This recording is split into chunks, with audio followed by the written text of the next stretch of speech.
Hello class, and welcome to Storytime with Miss Grace. Today we're going to be reading a book called Yankee, Doodle, Dandy. This book tells the story of how America became its own country and how it won its independence from England. Oh. Hello, Ellis. This is my friend Ellis the elephant. You might see Ellis in some of the pictures in this book, but keep in mind, that's Ellis just being silly. Elephants did not fight in the Revolutionary War. Yankee Doodle Dandy by Callista Gingrich. Ellis the elephant loved America's story, a freedom won with courage and glory. He wanted to know how our nation came to be, an independent country united and free. In Philadelphia, Ellis read, America got its start, a bustling city with freedom in its heart. But even when the Liberty Bell first began to ring, the American colonies still belonged to the king. British soldiers, called redcoats, kept watchful command, while from far away England the king ruled the land. Ellis was surprised to learn the people had no say about the rules that governed their lives every day. One day the British declared a new tax on tea. With no vote, the people wondered, how can this be? This tax is unfair, the colonists began to think. Together they agreed, English tea they would not drink.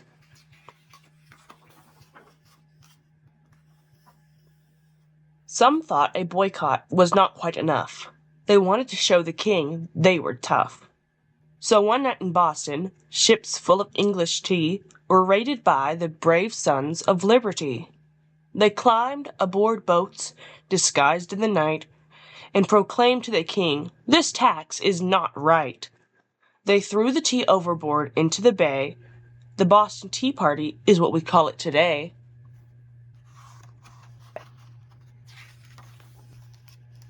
The king was not amused by the patriots' games. He soon made strict rules, only fanning the flames. I'll close your port, said the king. You'll be an example, and your new government I will gladly trample. The colonists stood firm and tried not to be scared. If the king really meant it, they must be prepared. In Virginia, Patrick Henry saw a revolution ahead. Give me liberty or give me death, he famously said.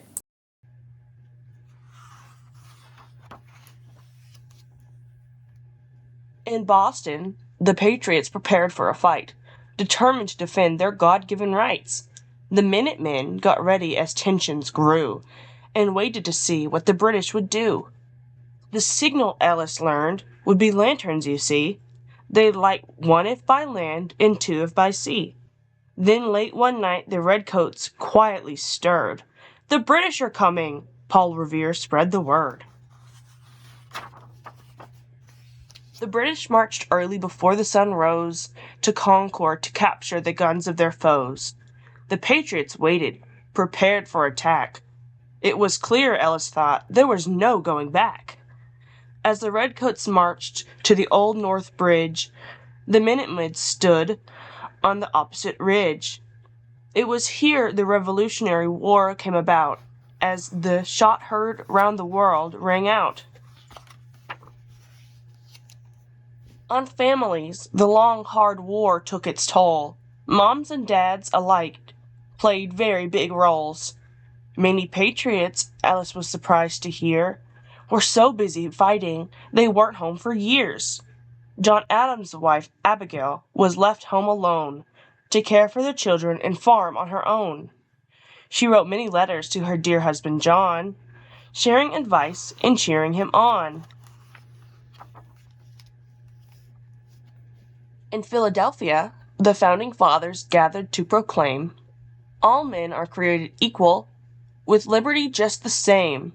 This, they told the king, we believe to be true. Our rights come from God, they don't come from you.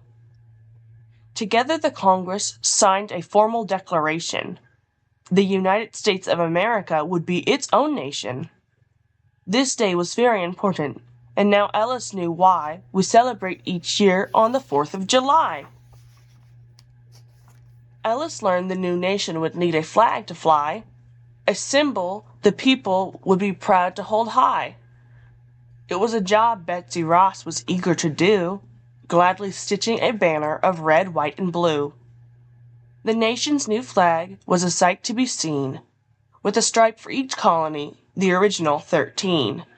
A circle of stars, each carefully done, stood for the states now united as one. General Washington worried his army would splinter as troops settled in at Valley Forge for the winter. "We're tired," they said. "We're hungry and cold. We want to go home. War has sure gotten old." Then Martha Washington, and other women too, arrived at the camp to help pull the troops through. Soldiers spent the long winter training to win. It gave them the courage they needed within. Women joined in as the battle raged on, and just like the men, they were often quite strong. Brave Molly Pitcher was ready to fight, firing cannons with the greatest of might. At Yorktown, the Patriots built a blockade, along with the French, who sailed to their aid. And finally the British had to admit, "The Yankees beat us, it's over, we quit." The redcoats surrendered their swords that day, and readied their ships to take them away. Ellis was happy all the fighting was done. The long struggle had ended, and freedom had won. Goodwill ruled the day, and the war had ceased. Britain and the colonies would sign a treaty of peace. Though the fighting was over, there was work left to do. Many difficulties still remained between the two. In Paris they met for the British to concede, and after long discussions they finally agreed. Freeing the colonies, the king let it be known, the United States is a country of its own. In their new independence, the people rejoiced, and searching for a leader, saw an obvious choice. George Washington was a king they could all get behind, but to Ellis's surprise, the general politely declined. "I will not be a king," he said. "It would be a mistake. I did not defeat the British for a crown to take." To Mount Vernon he returned, with its quiet fields to roam. After 8 long years of fighting, Washington was home. America's soldiers then traveled home too. Their bravery had won our freedom, this Ellis knew. Returning to their homes, families embraced, sharing stories of trials and challenges they'd faced. Ellis remembered those who sacrificed so much to create a better life, and he was truly touched. Now Ellis understood how our independence was won. With faith, hope, and courage, a new nation had begun.